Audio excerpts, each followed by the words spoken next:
Assalamualaikum warahmatullahi wabarakatuh. Halo semuanya.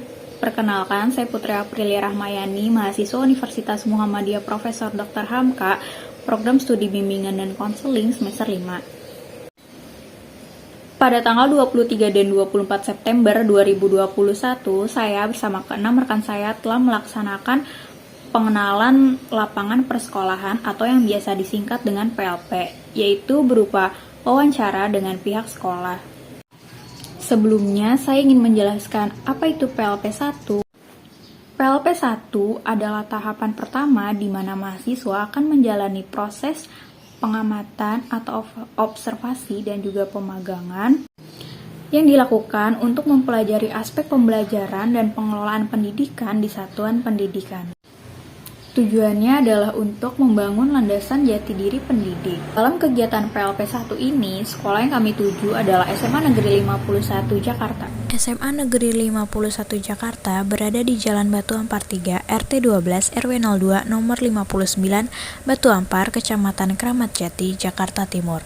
SMA Negeri 51 Jakarta merupakan salah satu sekolah menengah atas di daerah Jakarta Timur yang memiliki akreditasi A. Dan kami berkesempatan untuk mewawancarai Bapak Solihin selaku Kepala Sekolah SMA Negeri 51 Jakarta, Ibu Rosida Latuponsina selaku Wakil Bidang Kesiswaan, Ibu Hazatri Ningrum selaku Guru BK SMA Negeri 51 Jakarta, dan terakhir Hirzan Syarif selaku Ketua OSIS periode 2020-2021. Pada kesempatan kali ini, saya ingin menyampaikan laporan dari hasil kegiatan PLP 1 kami di SMA Negeri 51 Jakarta.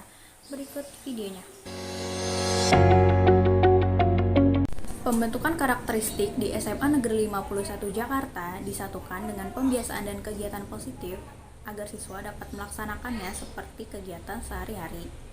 Seperti upacara bendera yang dilakukan pada hari Senin agar siswa dapat menimbulkan rasa nasionalisme dan cinta tanah air. Lalu ada tadarus agar siswa dapat menjadi pribadi yang lebih religius serta lebih taat beribadah kepada Tuhan Yang Maha Esa.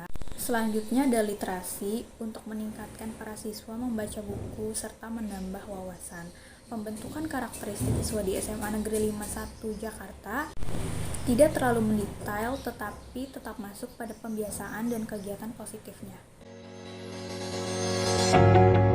Struktur organisasi di SMA Negeri 51 Jakarta dipimpin oleh Bapak Solihin selaku Kepala Sekolah. Lalu di bawah Kepala Sekolah terdapat Tata Usaha dan Wakil Kepsek yang memiliki 3 wakil bidang yang berbeda. Yang pertama terdapat Wakil Bidang Sarana dan Prasarana yang juga merangkap sebagai bidang humas. Lalu yang kedua Wakil Bidang Kesiswaan dan yang ketiga Wakil Bidang Kurikulum. Masing-masing wakil bidang tersebut memiliki staf tersendiri. Peraturan dan tata tertib di SMA Negeri 51 Jakarta cukup disiplin karena untuk mendisiplinkan siswanya. Terdapat 3 sanksi untuk masalah yang ada. Yang pertama ada sanksi ringan, yang kedua sanksi sedang, dan yang ketiga ada sanksi berat.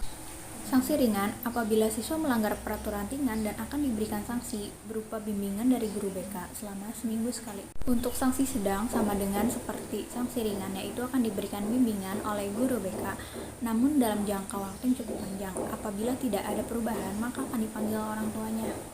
Untuk sanksi berat akan langsung dipulangkan ke orang tuanya masing-masing. Contoh dari sanksi berat ini berupa tawuran, terlibat narkoba, seks bebas, dan lain-lain. Kegiatan seremonial formal yang ada di SMA Negeri 51 Jakarta yaitu berupa upacara. Upacara yang dilakukan setiap hari Senin pagi pada pukul 06.30 sampai dengan 06.50. Selama masa pandemi ini, upacara dilakukan dengan semi online, yaitu apabila petugas upacara itu datang langsung ke sekolah dan peserta upacara tetap berada di Zoom. SMA Negeri 51 Jakarta memiliki beberapa ekstrakurikuler, di antaranya pramuka, paskibra, PMR, tari saman, rohis, rohkris, tari tradisional, futsal, basket, voli, dan masih banyak lagi. Ekstrakurikuler dijalankan seperti biasanya dan dilakukan secara daring. Apabila ingin ekskul dilakukan secara luring, maka harus izin terlebih dahulu ke sekolah. Untuk diizinkan atau tidaknya itu tergantung kebijakan dari pemerintah. Apabila zona merah itu tidak boleh. Praktik pembiasaan dan kegiatan positif yang ada di SMA Negeri 51 Jakarta itu dilakukan dengan di hari Senin terdapat upacara bendera, hari Selasa dan Kamis itu tadarus, hari Rabu ada literasi membaca, dan di hari Jumat ada pengajian untuk yang muslim dan yang non-muslim itu ada kerohanian. Pembelajaran daring yang dilakukan oleh guru BK SMA Negeri 51 Jakarta itu tetap masuk kelas tetapi sesuai dengan kesepakatan bersama. Karena kondisi ekonomi siswa SMA Negeri 51 Jakarta yang kuotanya tidak mencukupi kalau untuk selalu nge-zoom. Di materi di Google Classroom itu sesuai kesepakatan bersama, misalnya sebulan sekali baru melakukan zoom untuk penyampaian materinya. Seperti itu untuk pembelajaran kelas klasikal. Untuk kelas klasikal sebenarnya BK setiap minggu dikasih 1 jam pembelajaran. Cuma karena keterbatasan kuota, akhirnya guru BK menaruh materi di Google Classroom. Kemudian sebulan sekali guru BK menjelaskan materi yang ada di Google Classroom itu melalui Zoom. Pengennya guru BK itu setiap minggu Zoom, tetapi karena keterbatasan kuota akhirnya menjadi terhambat. Kalau dari guru BK sendiri, biasanya ada penilaian proses. Biasanya guru BK menanyakan apakah sudah mengerti apa yang disampaikan materinya, dan juga terkadang itu ada penegasan. Tetapi guru BK itu jarang sekali memberikan tugas karena sudah banyak dari guru lain yang memberikan tugas kepada siswa. Penilaian sikap juga dilihat dari kehadiran absensi di Google Classroom. Kehadiran itu ada time limitnya.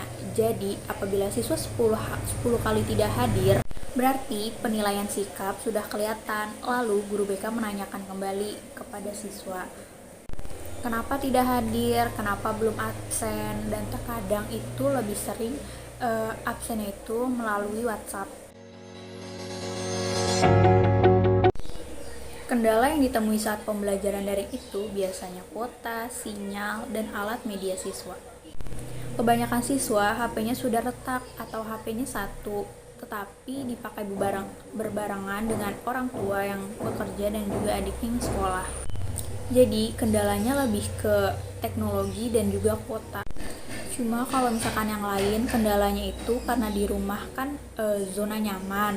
Kadang ketika Zoom, anak-anak dipanggil suka nggak nyaut, atau sekalipun mereka lagi nyaut, itu tiba-tiba dipanggil sama mamanya, disuruh ngebantuin adiknya atau ngebantu yang lain. Kira-kira seperti itu kendala yang terjadi saat pembelajaran daring. Untuk mengatasi kendala atau hambatan tersebut, pihak sekolah mengizinkan beberapa siswa yang mengalami kendala untuk datang ke sekolah agar tetap kegiatan belajar tetap dilaksanakan.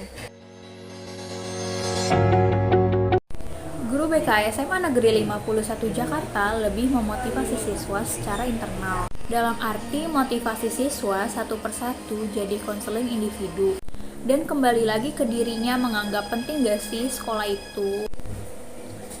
Dan apabila secara umum guru BK mengingatkan seperti penting loh rapot itu dari kelas 10. Apabila rapot kalian jelek, kalian tuh gak bisa masuk ke PTN. Apalagi yang ingin mengikuti SNMPTN, itu kan dilihat rapotnya dari kelas 10. Dan yang terpenting, guru BK itu harus memotivasi siswa untuk mengerjakan tugas tepat waktu, mengumpulkannya tepat waktu, dan juga absensi di Google Classroom. Sekian pemaparan laporan hasil wawancara atas kegiatan PLP 1 yang telah saya laksanakan. Semoga bermanfaat, kurang lebihnya mohon maaf. Wassalamualaikum warahmatullahi wabarakatuh.